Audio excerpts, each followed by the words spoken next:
அதிர்ஷ்டம் ஜோதிட ராசி நேயர்கள் அனைவருக்கும் மு. செந்தில் பாபுவின் வணக்கம். இனிய தமிழ் புத்தாண்டு வாழ்த்துக்கள். சித்திரை மாதத்திற்கான பலன்களை பார்க்க போகின்றோம். ஏப்ரல் மாதம் 14ஆம் தேதியிலிருந்து மே மாதம் 13ஆம் தேதி வரை உள்ள நாட்களுக்கான பலன்கள். இனி ராசிகளுக்கான பலன்கள்.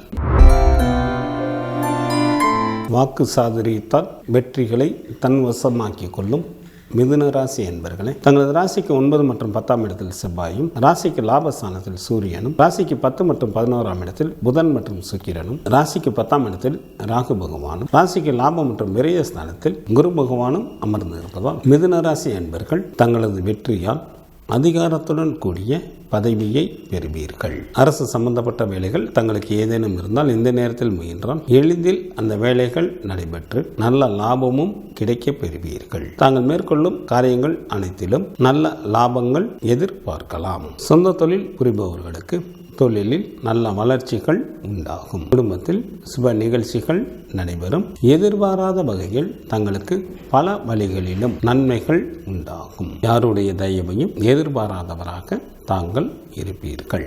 நிலபுலன்களில் சேர்க்கை உண்டாகும். தங்களது ராசிக்கு 4ஆம் இடத்தில் கேது பகவானும், ராசிக்கு 9ஆம் இடத்தில் சனி பகவானும் அமர்ந்து இருப்பதால் தாங்கள் எந்த ஒரு காரியத்தையும் சற்று பொறுமையுடன் செயல்பட்டாலே தங்களுக்கு அனைத்தும் வெற்றிகரமாக நடைபெறும். ஆரோக்கியத்தில் கவனம் தேவை. கல்வி பயிலும் மாணவர்களுக்கு மிகவும் யோகமான காலமாக தற்சமயம் உள்ளது. இதனை தாங்கள் நல்ல முறையில் பயன்படுத்தி கொள்ளுங்கள். பெண்களுக்கு மாதத்தின் முற்பகுதியில் மிக மிக யோகம் தரக்கூடிய காலமாக உள்ளது. பல தான தர்மங்களை செய்து கொண்டு குடும்பத்தில் நல்ல மகிழ்ச்சியுடன் காணப்படுவீர்கள். மாதத்தின் பிற்பகுதியில் சற்று கூடுதல் கவனத்துடன் செயல்படுவது நல்லது.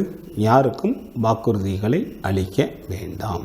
சித்திரை மாதத்தில் எச்சரிக்கையுடன் இருக்க வேண்டிய நாட்களாக ஏப்ரல் மாதத்தில் 30ஆம் தேதியும் மே மாதத்தில் 1 மற்றும் 2ஆம் தேதியும் வருகின்றது. மிதுன ராசியில் உள்ள நட்சத்திரத்திற்கான பலன்கள். மிருக சீரிஷம் நட்சத்திரத்தில் பிறந்தவர்களுக்கு தங்களுக்கு பிடித்த ஆடை ஆவரணங்கள் வாங்குவீர்கள். சகல விதமான ஐஸ்வர்யங்களின் வாய்ப்புகள் உண்டு. செய்யும் தொழிலில் அதிகப்படியான லாபம் கிடைக்கும். செல்வமும் செல்வாக்கும் பெருகும். திருவாதிரை நட்சத்திரத்தில் பிறந்தவர்களுக்கு இந்த மாதத்தில் மிகவும் எச்சரிக்கையுடன் யாரிடமும் பேச வேண்டும். இல்லையெனில் கலகமோ அல்லது மனஸ்தாபங்களோ ஏற்பட வாய்ப்புகள் உண்டு. புனர்பூசம் நட்சத்திரத்தில் பிறந்தவர்களுக்கு குடும்பத்தில் மகிழ்ச்சிகள் நிறைந்து காணப்படும். வெகு நாட்களாக திருமணம் முடியாமல் காலம் தாழ்த்தி கொண்டே இருந்தவர்களுக்கு திருமணம் கைகூடி வரும். விருந்து மற்றும் கேளிக்கை நிகழ்ச்சிகளில் கலந்து கொள்வீர்கள்.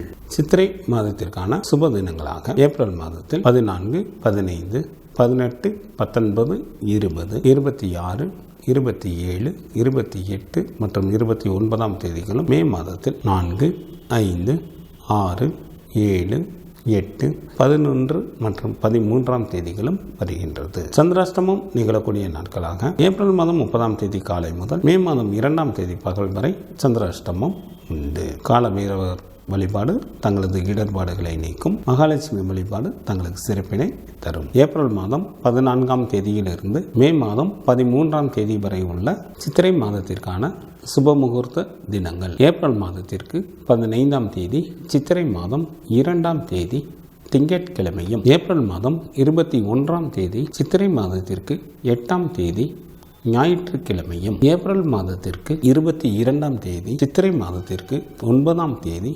திங்கட்கிழமையும், ஏப்ரல் மாதத்திற்கு 26ஆம் தேதி சித்திரை மாதத்திற்கு 13ஆம் தேதி வெள்ளிக்கிழமையும், மே மாதத்திற்கு 4ஆம் தேதி சித்திரை மாதத்திற்கு 21ஆம் தேதி வியாழக்கிழமையும், மே மாதத்திற்கு 5ஆம் தேதி சித்திரை மாதத்திற்கு 22ஆம் தேதி ஞாயிற்றுக்கிழமையும், மே மாதத்திற்கு 6ஆம் தேதி சித்திரை மாதத்திற்கு 23ஆம் தேதி திங்கட்கிழமையும், மே மாதத்திற்கு 13ஆம் தேதி சித்திரை மாதத்திற்கு 30ஆம் தேதி திங்கட்கிழமையும் சுபமுகூர்த்த தினங்களாக வருகின்றது. சித்திரை மாதத்திற்கான விரத நாட்கள். சுக்லபட்ச சதுர்த்தி திதியானது மே மாதத்தில் 11ஆம் தேதி வருகின்றது. சுக்லபட்ச சஷ்டி திதியானது ஏப்ரல் மாதத்தில் 14ஆம் தேதியும் மே மாதத்திற்கு 13ஆம் தேதியும் வருகின்றது. சுக்லபட்ச ஏகாதசி திதியானது ஏப்ரல் மாதத்தில் 19ஆம் தேதி வருகின்றது. சுக்லபட்ச பிரதோஷமானது ஏப்ரல் மாதத்தில் 21ஆம் தேதி வருகின்றது. சங்கடகர சதுர்த்தி திதியானது ஏப்ரல் மாதத்தில் 27ஆம் தேதி வருகின்றது. கிருஷ்ணபட்ச சஷ்டி திதியானது ஏப்ரல் மாதத்தில் 29ஆம் தேதி வருகின்றது. கிருஷ்ணபட்ச ஏகாதசி திதியானது மே மாதம் 4ஆம் தேதி வருகின்றது. கிருஷ்ணபட்ச மகா பிரதோஷமானது மே மாதத்தில் 5ஆம் தேதி வருகின்றது. சித்திரை மாதத்திற்கான கார்த்திகை விரதமானது மே மாதத்தில் 8ஆம் தேதி வருகின்றது. சித்திரை மாதத்திற்கான அமாவாசை திதியானது மே மாதம் 7ஆம் தேதி வருகின்றது. சித்ரா பௌர்ணமியானது ஏப்ரல் மாதம் 23ஆம் தேதி வருகின்றது. இந்த மாதத்தில் வாஸ்து நாள் உண்டு. சித்திரை மாதத்திற்கு 10ஆம் தேதி, ஏப்ரல் மாதத்திற்கு 23ஆம் தேதி செவ்வாய்க்கிழமை காலை 8:54 முதல் காலை 9:30 வரை வாஸ்து செய்வதற்கு உகந்த நேரமாக உள்ளது. சித்திரை மாதத்திற்கான கிரகங்களின் நிலைகள்: மேச ராசியில் சூரியன் அமர்ந்தும், கன்னி ராசியில் கேது பகவான் அமர்ந்தும், கும்ப ராசியில்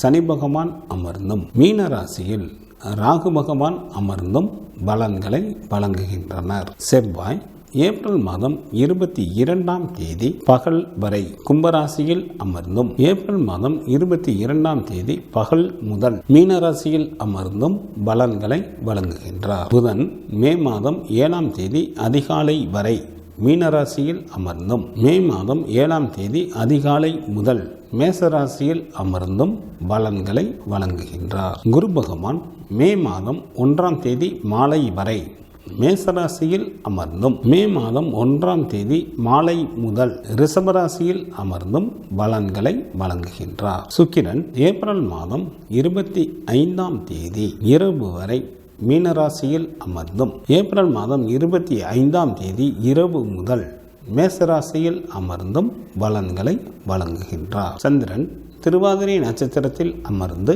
பலன்களை வழங்க தொடங்குகின்றார்.